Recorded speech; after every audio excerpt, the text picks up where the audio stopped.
So now, to close out EA Global San Francisco 2017, it's my pleasure to reintroduce to you the King of the North, or should I say, founder and CEO of the Center for Effective Altruism, Will MacAskill.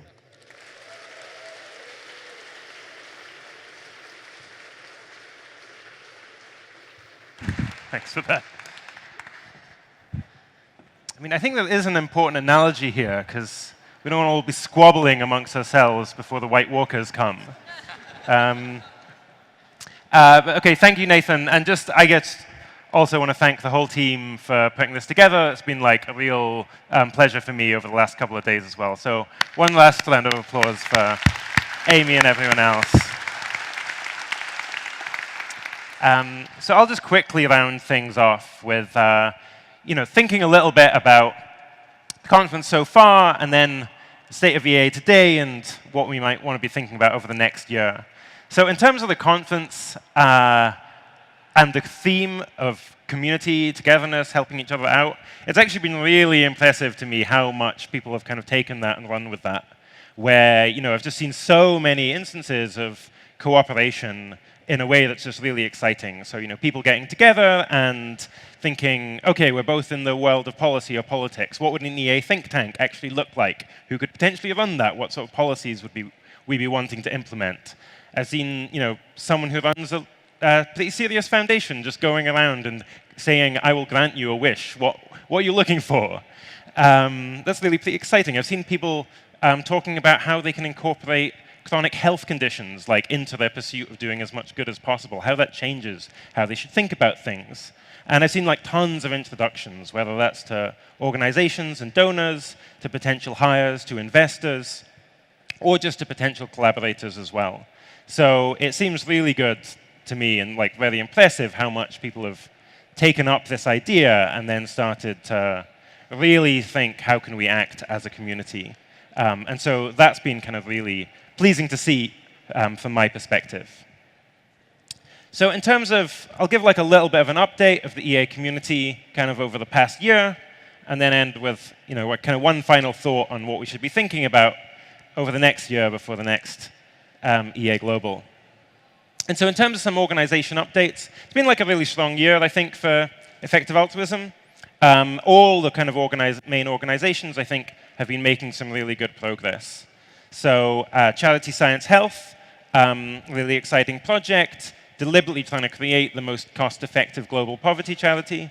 They received a GiveWell incubation grant of $200,000. So I'm really hopeful to see how does that pan out. Can they achieve their aims of hyper-effectiveness? Life You Can Save is moving more money than ever before, $2.7 million in 2016. Founders Pledge has been growing, kind of newer entrants to the EA community, but raising $100 million in pledges from tech entrepreneurs who commit at least 2% of their income to charity. Raising for Effective Giving, doing EA outreach among poker players. Again, increasing the amount it's managing to move, moving $1.4 million over the last year. And then Animal Charity Evaluators, kind of like the GiveWell for animal charities, again, really ramping up the amount of money it's able to influence, moving over $3.4 million to its top recommended charities. So really exciting progress from all of these organizations. In terms of other sort of updates, so .impact has rebranded. It's now Rethinking Charity, which I really like as a name. Incorporates two other names you might have heard of, the Local Effective Altruism Network and Students for High Impact Charity. Sentience Politics, which was based in Switzerland, has become an independent organization, the Sentience Institute, doing kind of research on animal advocacy. And then a new organization based in Oxford, part of the university, the Oxford Global Priorities Institute, has come into existence. You might have heard of this, Oxford Institute for Effective Altruism, but we've changed the name to more accurately reflect its priorities. And it's taken its first staff member and now raised about £1 million in funding as well. So I think there's a lot of exciting stuff happening.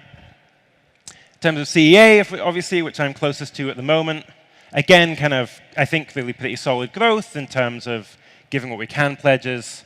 Now at $1.4 billion of lifetime pledge donations, and actually up to about 3,000 people who've taken the pledge. We went through Y Combinator, one of the leading startup incubators, which was a super valuable opportunity in terms of learning an awful lot in terms of how to operate effectively as an organization, and launched the EA funds with about $1.2 million in pledge donations, in actual money moved so far. 80,000 hours had, in my view, just like a really stellar year. I think its growth has really kind of hockey sticked over the last year. The kind of real kind of change in the growth of 80,000 hours correlates quite closely with me not being as involved as I was before. And I think that's maybe not a coincidence. It's a weird thing about consequentialism where you can the best thing you can do sometimes is nothing, maybe. So I'm going to take all the praise for their growth by not being involved.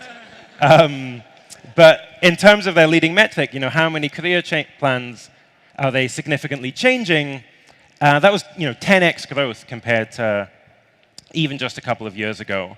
And are now, I think, the most popular website in terms of the EA community with over 1.3 million readers on the site in the last year.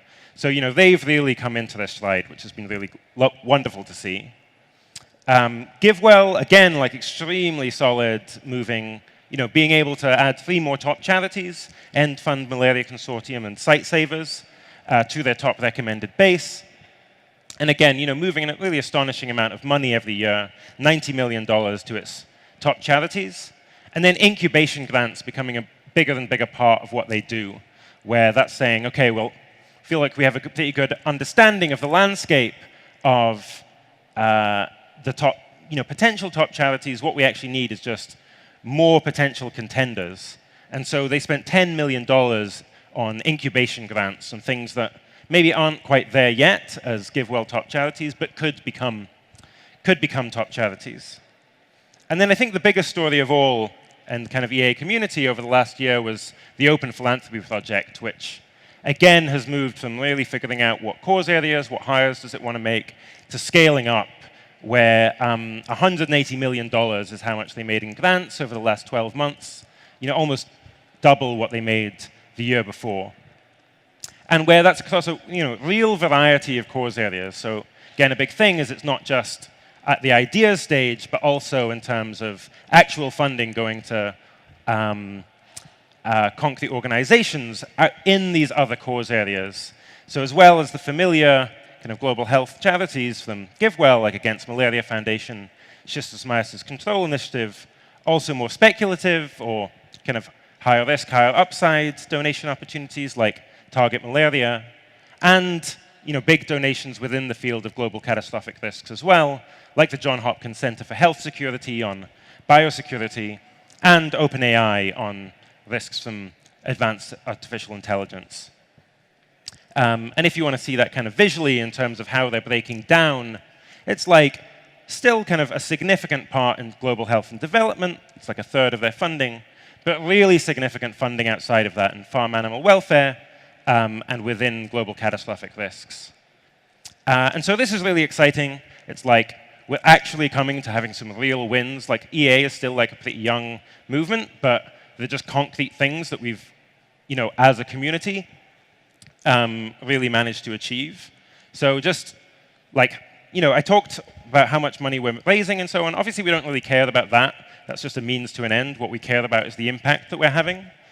And yeah, in 2016 alone, Against Malaria Foundation secured distributions to protect 34 million children from malaria. And almost all of that funding, is coming because of the GiveWell recommendation. Corporate cage-free egg campaigns, again, Open Phil plowing a lot of money into that. And work done by the animal welfare organizations and other funders too, now spared 225 million hens per year from cages. So again, these corporate cage-free campaigns, just astonishingly effective as well.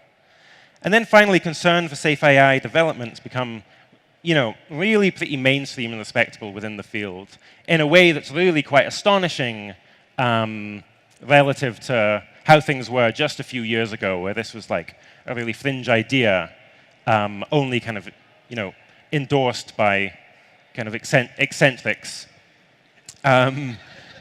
maybe to put it mildly. this is actually the theme of my talk, and you're not expecting it.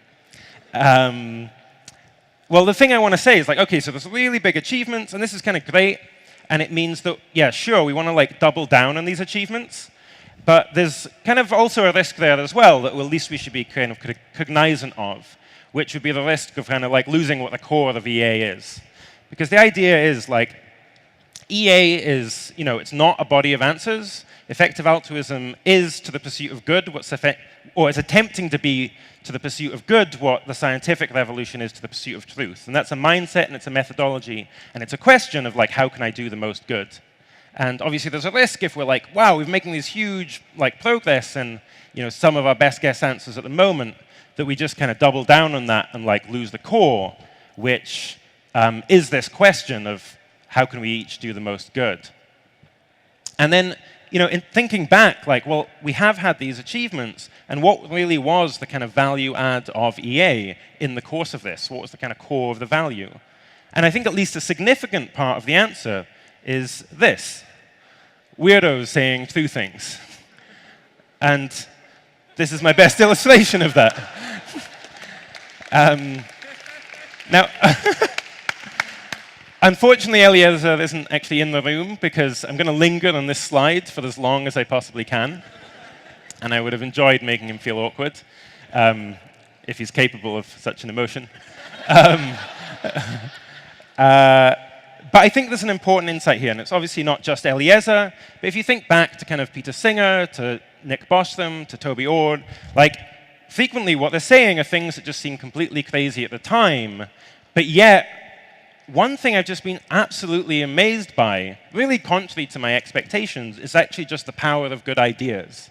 And I mean, AI is probably the most stark example where it's gone so quickly from something that's really just like weird people, like both within and outside of academia talking about, and really being very fringe. Just in a couple of years, and now like, oh yeah, of course, all the leading basically almost all the leading kind of AI researchers are either saying, yes, this is super important and we should be devoting a lot more resources to it, or thinking like, well, maybe it's not the top priority, but it's definitely not a dumb idea.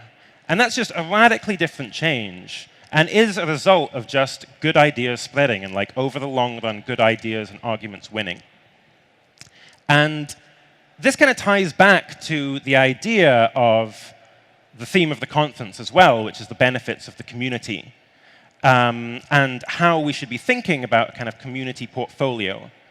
Because I think one thing you might be tempted to think is, OK, well, I'm going to figure out what the best cause is, and then I'm going to figure out this is the best activity within that cause, and therefore I ought to do that.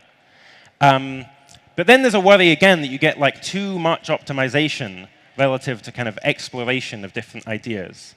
Maybe everyone gets convinced that AI safety is the most important thing, and everyone thinks, OK, most important cause, most important activity, and we end up with a community of like 1,000 shitty AI researchers. Like that would not be like an optimal allocation of human capital. Instead, it might be that we want to have something like 70% of resources allocated to doing the best thing and 30% on exploration. And I think Owen said this earlier, that we should be really, really cognizant of unknown unknowns. And I think that's almost like the point of EA, or like the core insight. It's like we really don't know very much at all. And we should be really trying to be cognizant of how little we know. And we should be expecting over the 20th century to be major political and technological changes that no one's predicted at all, no matter kind of our best guesses. And that means I think we want as a real core of effective altruism constantly to be re-examining our beliefs, being extremely open to different ideas, and being open to kind of weird ideas too, where I think that's weird in the sense of Brian Tomasic worrying about insect suffering, weird for sure, but then also weird relative to our own views as well, like weird in the sense of like listening to what Marxists have to say and like not dismissing that as a obviously false view. And I think in particular, what we want to be super concerned about, and again the analogy of science here is really important, is not having like beliefs as shibboleths. So where like the entire point is it's like a mindset, it's a way of thinking about things. And it shouldn't be the case that like, oh, you believe X, so you're not part of our community. Because if we have that, then maybe we've made some kind of real fundamental mistake. And that's how we can kind of lose potentially a very large amount of value. So I'm going to kind of end on that note. I think like I say, even if you think this is the kind of best thing to be doing, I think we still want to be doing kind of a lot more exploration. We have these kind of 4 cause areas that have been the focus for a long time. I want to know what's the 5th, what's the 6th, what's the 7th. I don't think I've been convinced that this is like the final list of most important problems in the world. And so, summarizing this up, I think even though we should be proud of what we've achieved, and I really do think we should double down on execution, I think in the future we should want to keep EA weird. So thanks for this, and thanks for attending the conference. You've been absolutely awesome, and it's been great being able to talk to you all. OK, thank you.